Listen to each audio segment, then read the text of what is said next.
Today's video is sponsored by Mobalytics. One of the neat features that Mobalytics has on their site is the pregame function. Pregame lets you see as you're loading into a match who you should expect to do well on the enemy team, who you should expect to do poorly, as well as champion advice for the upcoming matchups so you can adjust your playstyle accordingly. Pregame is just one of 4 neat features they have over on their site, so if you're interested in checking them out or signing up for the completely free beta, click the link in the description for more. So, new items are here for top lane up on the PBE right now.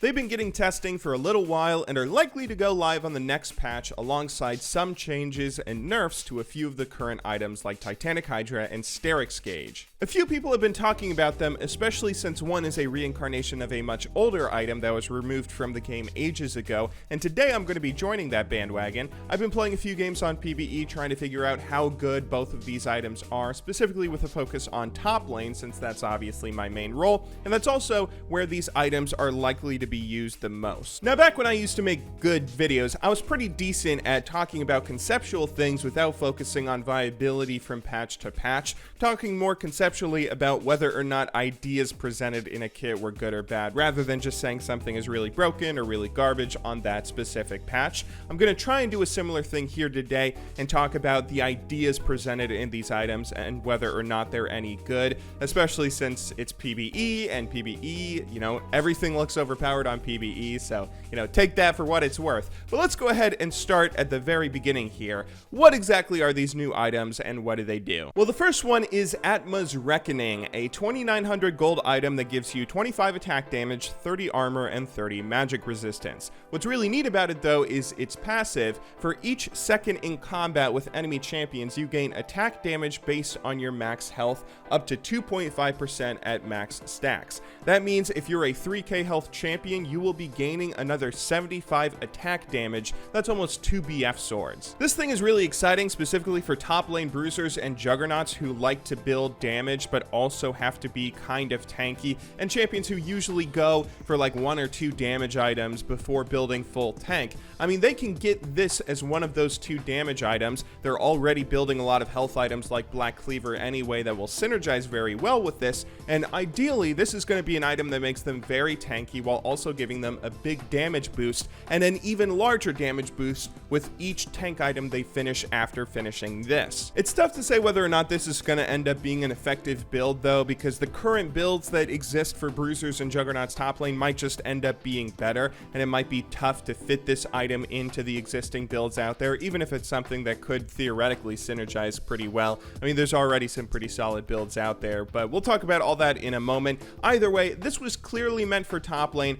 Champions that go for Black Cleaver, Titanic Hydra, Triforce into tank champions, they could all get a sizable damage boost with a bunch of tank stats all in one item by finishing Atmas here. The second item is Spear of Shojin, which is a less top lane focused item. This is another 2900 gold for 60 AD, 200 health, and 10% cooldown reduction. It's kind of similar to Black Cleaver stat wise, but with more of a focus on damage rather than health. But again, the interesting bit here is the passive. Here you'll reduce damage from champion attacks and abilities for a flat 20 plus 10% of your bonus AD, maxing at 70 damage reduced. This also has another passive that triggers more damage reduction if you're around 3 or more enemy champions. This obviously has a lot more applications beyond just top lane. I mean, any AD champion who wants a little bit of health and bonus attack damage with some CDR can build this as an effective defensive item. It's generally not going to be that good mid lane, I assume, since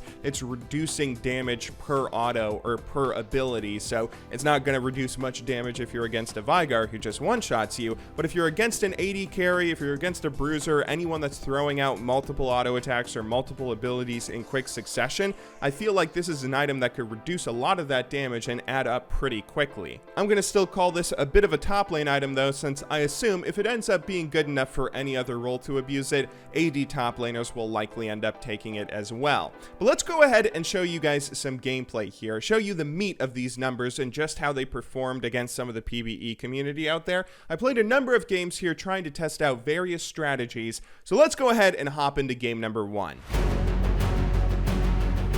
Game number 1, I picked Gnar and did very well, but unfortunately I didn't realize replays are broken on PBE, so I didn't record any footage. Game number 2, I did something different. Here, I picked Darius into Camille and actually remembered to record footage. I got off to a hot start and was able to accelerate my build quite a bit. It turns out people on the PvE aren't exactly the highest rated players, and it's kind of easy to do super well against them in game.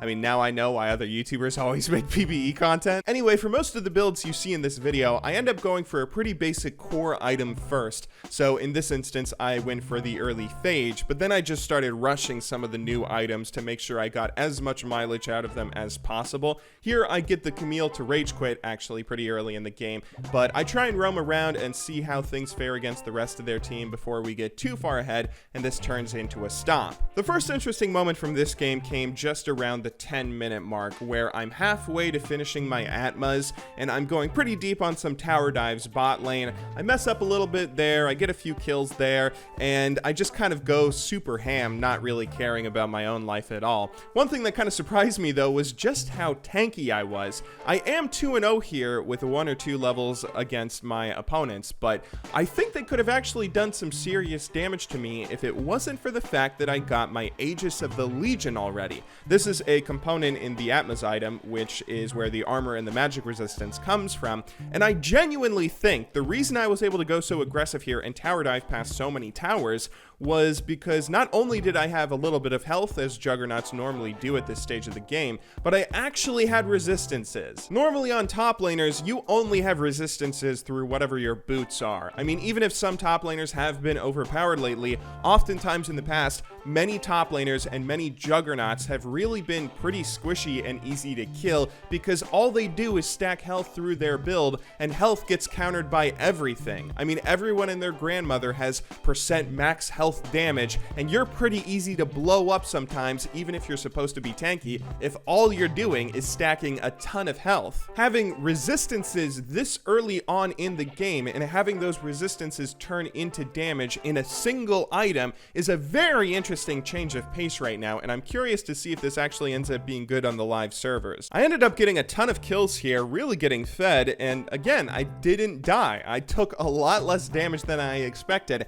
and then later on in the game we just kind of snowballed that lead to eventually winning. It did turn into a pretty ugly stomp by the end of it because it was 4 versus 5, but I did get to see by the end of the game we had 2.5 items getting about a 62 bonus damage at our max stacks, which is pretty significant, especially for only having 2.5 items completed. I mean, I was pretty eager to get into the next game as we closed out the 4v5 and see if I could replicate similar success.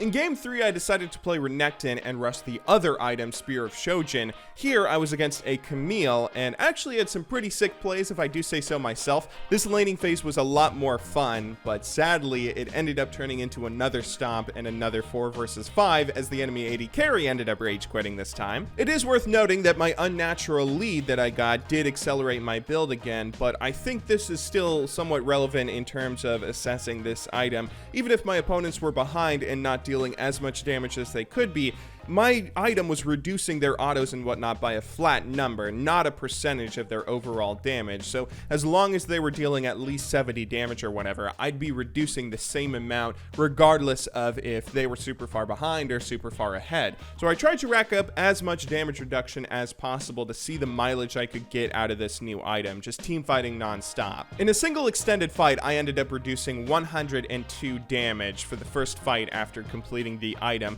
which kind of underwhelmed me at first. I mean, that's just 2/3 of a ruby crystal in health, but that actually could be pretty significant. I mean, that means I reduced enough damage to be the equivalent of about 265 gold in gold efficiency in items. I mean, 265 gold in one team fight. That's actually a pretty solid amount of value. I'm not too sure if it affected the outcome of this one, but I mean, if you're just talking about the value an item will give, that's a decent amount of gold value. It makes this item look cheaper than it is, or rather, it makes it look like it gives much more health than it really does. 100 extra effective health per team fight suddenly makes this thing look a lot more attractive. It took a little while longer this time, but as I said, after a while the enemy Tristana ended up rage quitting, giving us another 4 versus 5, but I kept on trying to team fight, checking how much damage I would reduce each time. When all was said and done, I reduced a total of 876 damage over the course of maybe 4 team fights or so.